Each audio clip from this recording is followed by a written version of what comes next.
Do you ever get overwhelmed with all of the things that you need to be doing for curriculum and for each one of your children? And what is required of you for your homeschool laws in your state or providence? And you really struggle to figure out how to fit it all in, what seems to be a big struggle in your life, and how that constant overwhelm just puts you in endless weariness that really fatigues you as a homeschooling mom.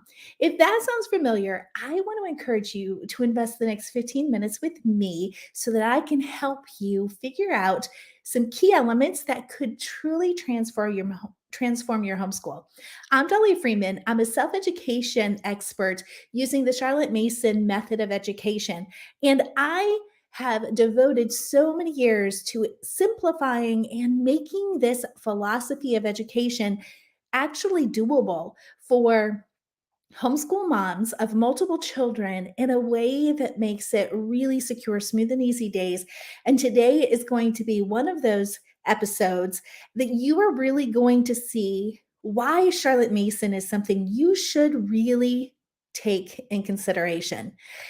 So let's talk about today's episode, supply ideas that produce thoughts. Now, I'm going to teach you three things. What makes um, Oh, that didn't stick. Let me do something really quick. Helps direct my thoughts. Okay, so the three things is what you need to ensure happens every single day. Also, the second thing you're going to learn is what two types of ideas to be aware of. And the third one is how to get your children to love and retain what you supply in them in your plans. All right, so that's a lot to put into 15 minutes. So I want you to really try to stay focused with me. And if you have any questions, go ahead and post them in the comments, and I will answer them at the end of this short training. So, what you need to ensure happens every single day.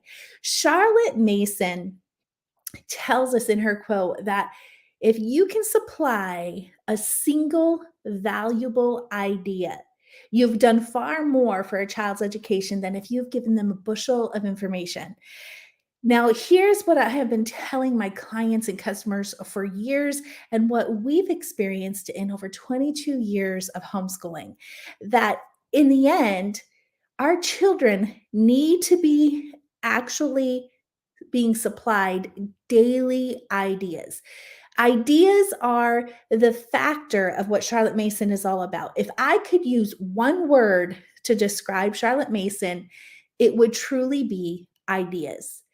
And if you think of that one word and what it implies, it's easy to understand that if that one idea we supply, that single idea that we supply every day is valuable to our child, we've done far more than if we give them a bushel of information that we deem necessary. Here's the reason why our children need to be able to have an aspect of ideas that produce thoughts. And when we are giving our children ideas, they're able to percolate it, and knowledge does not happen. It does not happen until a child has thought about it. So let's go on to part two. What two types of ideas to be aware of? I hear a lot of times people say to me, or I see in groups, or I see in forums, and I see across the place, can you give me some living book ideas? What I want you to understand is that when we supply ideas, those ideas are living. That is why I said if I can explain Charlotte Mason in one word, it would be ideas. And a lot of people would say, no, Charlotte Mason's living. It's a living education. The only way it's living is if it resides in a child's thoughts. And in order for that to happen, they need to be supplied valuable ideas. And Charlotte Mason literally says a single valuable idea is more valuable to them than a bushel of information. So when we know that, I want you to recognize we're not in search of living books. Our children are going to decide, we as an individual are going to decide if something is living or not. What I mean by that is that If someone is sitting in front of myself and my husband and begins to talk about engines of trucks, do you think that conversation is going to be living? Not to me, but very much to my husband. That idea will now have sparks of vital sparks that will be able to carry on a conversation. Now, let's flip that and say if I was sitting and talking with my husband and someone else about blogging, do you think that would be a living conversation?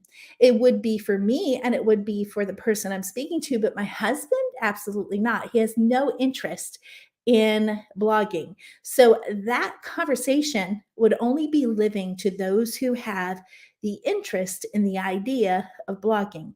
I hope this is helping you in understanding that it's not about living ideas. The key thing is, yes, Charlotte Mason is living, but we must first introduce the single valuable idea. And that's where there's two types. So instead of asking people, can you recommend living books for me? I want you to stop, take a step back, and I want you to do these two things and understand living is either wholesome or twaddle. And that's the difference. We want to avoid twaddle. And if you don't know what twaddle is, the definition is that it's foolish. It produces nothing of good.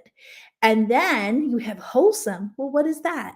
That produces good things. It not only helps a child when they have wholesome ideas to be able to produce good thoughts, good habits, it's also going to help them learn how to go the right way and to grow to fruitful purpose. The opposite is true when the ideas that are being introduced are that of twaddle. When a child has too much twaddle in the influences in their life, they're going to go the wrong way. They're going to have bad habits, they're going to have bad thoughts, they're going to have bad actions, all of those things. But the ideas that were introduced to them were, in fact, either wholesome or twaddle. Twaddle is, in very fact, living. If you don't believe me, take a moment and think about our culture. When someone is introduced with an idea, twaddle or wholesome, it can easily lead to living ideas. And the difference is this very last thing that I want to talk about is how to get your children to love and retain what you supply to them in your plans. When we supply a living idea, right? An idea for one person may be living, but it may not be for another person. The key is recognizing how the thought process goes. If my husband sits and have a conversation about blogging, he's not going to ever think about that again. If I sit and have a conversation and I'm part of a conversation about someone about an engine, I'll never think about that again. My husband will think about the engine and I'll be thinking about the blogging. So the conversations where I have those single valuable idea, where I have a spark of interest, is where it becomes living. You're hearing that? When there is a vital spark of interest, that is where it becomes living. So, what's living for you is completely different from what's living for the next person. But the key is the fact if once we understand what those vital sparks of interest are, then we can give our children these ideas, these single valuable ideas that they're going to love, and it will open up their mind for this idea to be planted in their mind. And then they can begin to have that process of knowledge through thought. Thought takes information and turns it into knowledge. When I sit and I hear something that, yes, it could be very living, it could be very useful, it could be very wholesome. But if I have absolutely no interest in that conversation, it is not going to be living because it does not produce thoughts. It does not give me ideas after its kind. So, when we see that our children are going through the motions of homeschooling, we're giving them bushels of information and they're struggling and they're hating school and they're not retaining those things that we have offered to them. And it's a real struggle. I'm telling you right now, you've wasted your year. You've wasted that information because it's going in one ear and out the other. Our job is that we're giving single valuable ideas to our children so that it goes in stays and is processed, it becomes living. And the only way that happens if it's a vital spark of interest. And that interest is what produces the thoughts. And then that thought is what helps retain. And when we recognize that, and we recognize that narration is one of that process to help them think about that, copy work is one of those processes that helps us retain that knowledge.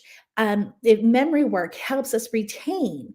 But when we recognize whatever we're putting in front of our children, either wholesome or twaddle, and what might be twaddle for some people, well, twaddle is twaddle, but what might be living for some people inside that twaddle, other people say, I have absolutely no interest in that bad behavior. I have absolutely no interest in those bad ideas and those foolish suggestions inside whatever they're doing.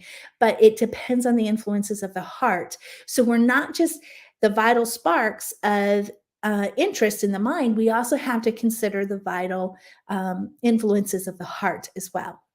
Because it's those two things that are going to decide if twaddle just flows right through and is ignored, or if twaddle being influenced, it will lead to the living ideas and the thoughts that help the child go the wrong way. So your job is not to look for living. Your child is going to decide if it's a living or not. And each person will have that ability. Second, you're going to have to make sure it's wholesome. So when you're in your groups, when you're looking for resources, don't ask if it's living. Ask if it's wholesome. You're looking for wholesome information. So, that right there, I hope I have given you enough in these few minutes to help you truly understand the crux of what Charlotte Mason is all about. It's truly supplying single valuable ideas daily. And if you're doing this daily, you're not just going to have your children thinking and retaining and loving learning, they're going to be acting out their learning. And this is when you see your children taking what they've learned in their books so during their school time. They're going to be diving deeper in it in their free time. And then you're going to see that action of self-education happening in their afternoon and becoming a life of learning. I hope that is helping you. Now, if you have any questions, pop them in the comments and I'll get to them here in a second. But I want to be able to equip you even more. And if you love this show, I want to invite you to become a subscriber of Charlotte Mason Mastery. In doing that, you get the bonus of actually being able to search all of my past and future episodes and being able to get to the nitty gritty of what it is that you're needing right now. And you can do that at charlottemasonmastery.com/search. By doing that, you can subscribe. And as long as you're an active subscriber, you will have access to the searchable database for my past and future shows. All right. So what questions do I have? I'm looking for that. I only have a couple more minutes to stay on today. So if you have any comments, any questions, go ahead and put them in there. I'm going to recap really quick. When you recognize that Charlotte Mason encourages us to be more important about those single valuable ideas for our children, we have to recognize that what's living to you is not always necessarily living to me. We may have some sparks of interest that are common between us, but it doesn't mean that what you find living will be something that I find living. And your Harry may not have any interest in what Sally might have as her interest. You're going to need to make sure that you understand the individual child and those vital sparks of interest. You also have to be aware of the influences of the heart to know if it's wholesome, it's going to help them to go the right way. If it's twaddle, it's going to help them go the wrong way. And this is why it's imperative as parents that we stay on top of the influences of our children's hearts and minds. When we do that, we are really enabling our children to go the right way, love and retain. When a child is thinking about what we put in front of them, that is when it influences the actions and will help lead to those good habits. It'll help to lead in self-education as well. Okay, I see no comments today. Next week, I will be finishing up part 4 of this 4-part mini series that I'm calling Charlotte Mason Explained. In that, I'm going to be talking about empowering your children to take ownership. And this is key to not just securing smooth and easy days, but really preparing your children to take their place in society as they become adults and graduate from high school. There are key things that we need to be doing right now, regardless of the ages of your children, to empower them. And I'm going to be talking about them next week. So you don't want to miss part 4. Until next time, I'll see you next Wednesday at 3 p.m. on Facebook and YouTube. Until then, bye for now.